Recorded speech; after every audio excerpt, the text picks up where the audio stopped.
जरा सोचो, अगर तुम्हारी याददाश्त पूरी तरह से चली जाए और तुम्हारे करीब आते ही लोग अचानक से मरने लगें। कुछ ऐसी ही है हमारी आज की कहानी। कहानी की शुरुआत होती है एक जंगल से, जहां जोरदार बिजली कड़क रही थी। अचानक एक आदमी बीच जंगल में उठा। वो जख्मी था और उसका सर चकरा रहा था। उसे अचानक एक झलक दिखाई दी जिसमें उसकी कार क्रैश होने वाली है। उसे लगा कि शायद ये उसका वहम होगा, लेकिन तभी उसने अपने पीछे एक कार देखी जिससे उसे एहसास हुआ कि ये सब असलियत में हो चुका है। उसे कुछ भी याद नहीं था कि वो यहाँ तक कैसे पहुंचा। बिना सोचे उसने अगले शहर की तरफ चलना शुरू कर दिया। रास्ते में एक कार को देखकर उसने मदद मांगनी चाहिए, लेकिन वो अचानक इधर उधर हिलने लगी और साइड में आकर रुक गई। उसने पास जाकर देखा कि कार में बैठी औरत तो मर चुकी थी। उसकी आंखें एकदम सफेद हो गई थी, जैसे किसी बीमारी की वजह से मरी हो। जब उसने लड़की का फोन लेकर पुलिस को कॉल किया तो पुलिस वाले उससे उसका नाम और लोकेशन पूछने लगे। उस वक्त उसे एहसास हुआ कि उसे अपने बारे में एक भी चीज याद नहीं। वो ये तक नहीं जानता था कि इस दुनिया में उसका कोई है भी या नहीं। उसने फोन काट कर जेब से अपना वॉलेट निकाला। उसके ड्राइविंग लाइसेंस पर लिखा था कि उसका कोई नाम है ही नहीं। इस बात से वो और भी परेशान हो गया। इससे पहले कि वो कुछ सोचता, एक मरा हुआ कौवा आसमान से सीधा कार पर गिरा। उसकी आंखें भी औरत की तरह सफेद हो चुकी थी। वो आदमी सब नजरअंदाज करके पास के शहर की ओर भागने लगा। आखिरकार वो एक रेस्टोरेंट में पहुंचा, लेकिन वहां भी सबके सब मर चुके थे। वो बेहद घबरा गया। उसे लगा कि कोई बहुत ही खतरनाक वायरस फैल गया है, जिसकी वजह से सिर्फ इंसान ही नहीं पक्षी भी मर रहे हैं। जैसे ही वो बाहर निकला, उसे एक ट्रक ड्राइवर भी मरा हुआ मिला। उसने तेजी से अपना नाक ढका और शहर का नक्शा ढूंढने लगा। नक्शा मिल जाने के बाद वो अपने ड्राइविंग लाइसेंस पर लिखे एड्रेस की तरफ निकल पड़ा। कुछ देर बाद वो एक घर तक पहुंचा जो शायद उसी का था।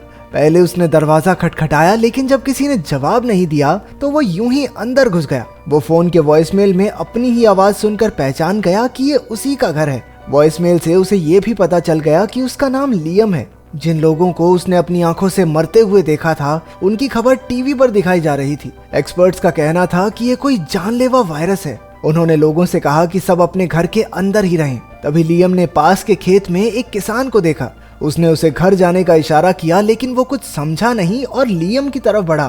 पर लियम के करीब आते ही उसकी भी आंखें सफेद हो गई और वो एक ही पल में मर गया। उसे न्यूज़ देखकर समझ आया कि सभी मौतें आसपास के ही इलाकों में हो रही थी, इसलिए ये वायरस तो नहीं हो सकता। और तो और हर एक मौत लियम के इर्द गिर्द ही हुई थी। तभी उसने बाहर एक कौवे की आवाज सुनी। जैसे ही वो उसकी तरफ बढ़ा, वो भी सबकी तरह मरकर नीचे गिर पड़ा। उसे शक होने लगा कि कहीं सबकी मौत का जिम्मेदार वो ही तो नहीं, क्योंकि जो भी उसके पास आता था वो मारा जाता।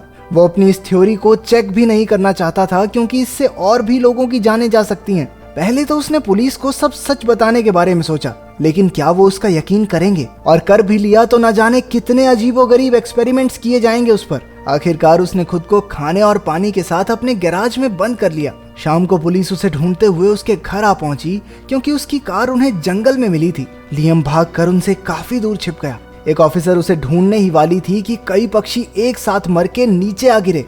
उन्हें लगा वायरस फिर से फैल रहा है, इसलिए सब जल्दी से वहां से निकल गए।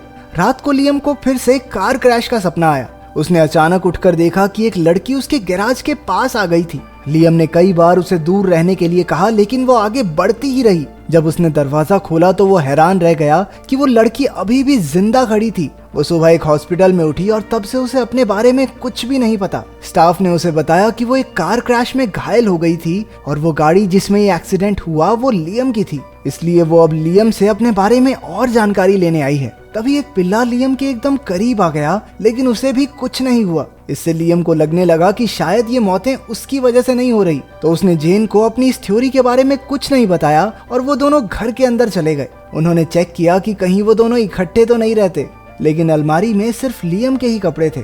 तभी लियम को उसकी परछाई देखकर याद आया कि एक्सीडेंट के दिन वो भी उसके साथ कार में ही थी। उसने तुरंत एक नक्शा निकाला जिसमें कार क्रैश की जगह के पास एक ब्रिज भी था। उन्होंने वहां जाकर पता लगाने का फैसला किया। अगली सुबह दोनों ब्रिज पर पहुंचे, लेकिन किसी को भी कुछ भी याद नहीं था।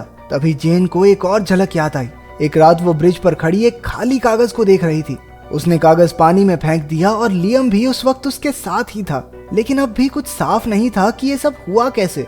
उन्होंने सोचा शायद क्रैश की जगह पर जाकर उन्हें और चीजें याद आ जाएं। क्रैश की जगह पर एक बहुत बड़ा काला गोला बना हुआ था। उसे देखते ही उन्हें उस रात की और चीजें भी याद आने लगी। एक्सीडेंट के बाद वो दोनों गोले के आमने सामने खड़े थे। लियम ने हिसाब लगाया कि जितना एरिया इस सर्कल का है लगभग उसके इतनी ही पास आने से लोगों की मौत हो जाती है। उसने जेन को सारी बात बताई। जेन ये सब सुनकर बहुत घबरा गई और अपनी जान बचाकर तेजी से भागने लगी।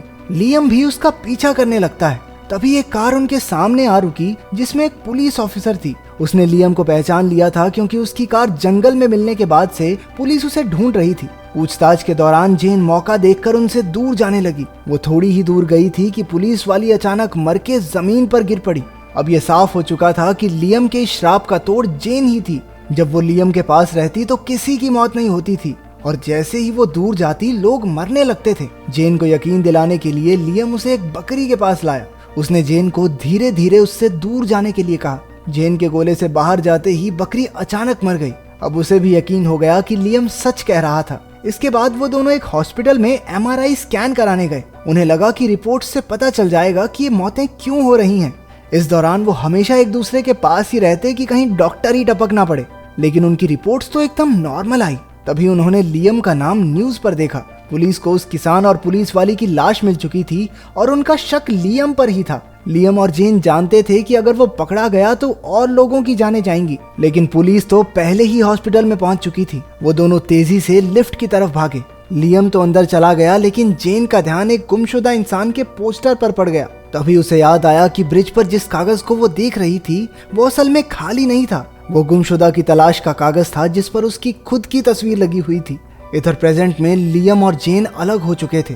लियम ने लिफ्ट में मौजूद सभी लोगों को दरवाजा खुलते ही तेजी से उससे दूर भागने को कहा। सबने वैसा ही किया और जेन भी उसी वक्त वहां पहुंच गई। खुशकिस्मती से इस बार किसी की मौत नहीं हुई। इसके बाद वो वहां से निकलकर एक सुनसान जगह पर रुके और रात भर कार में ही रहे। कार क्रैश के बुरे सपने की वजह से एक बार फिर से लियम की नींद टूटी। कुछ देर बाद जेन ने रेडियो पर न्यूज सुनी। पुलिस को पता चल चुका था कि वो भी लियम के साथ है। उसका पति सैम उसे घर वापस लौट आने की रिक्वेस्ट कर रहा था। जेन हैरान रह गई क्योंकि उसे पता ही नहीं था कि वो शादीशुदा है। वो दोनों सैम से मिलने गए और उससे मदद मांगी। पहले तो उसे उन दोनों पर बिल्कुल विश्वास नहीं हुआ, लेकिन जब लियम ने कुछ पक्षियों को मारकर दिखाया तो सैम के पास उन पर विश्वास करने के अलावा कोई रास्ता नहीं बचा। वो तीनों उसके ऑफिस में जाकर छुप गए। वहीं लियम को एक गुमशुदा लड़की का पोस्टर मिला जिस पर जेन की ही तस्वीर थी, लेकिन नाम किसी और लड़की का। फिर सैम ने उन्हें बताया कि जेन का असली नाम रोज है और वो तस्वीर उसकी जुड़वा बहन लिली की थी। वो कुछ महीने पहले गुम हो गई थी और उसके बाद कभी लौटकर नहीं आई। उसके खो जाने के बाद जेन भी डिप्रेशन में चली गई थी। इस कहानी से जेन की याददाश्त के बिखरे हिस्से जुड़ने लगे। उसे याद आया कि उस रात उसने ये उम्मीद पूरी तरह छोड़ दी थी कि वो दोबारा कभी अपनी बहन को देख पाएगी। जेन ब्रिज पर सुसाइड करने ही वाली थी कि लियम ने उसकी जान बचाई। वो दोनों कार में ब्रिज से दूर जा ही रहे थे जब उनका एक्सीडेंट हो गया।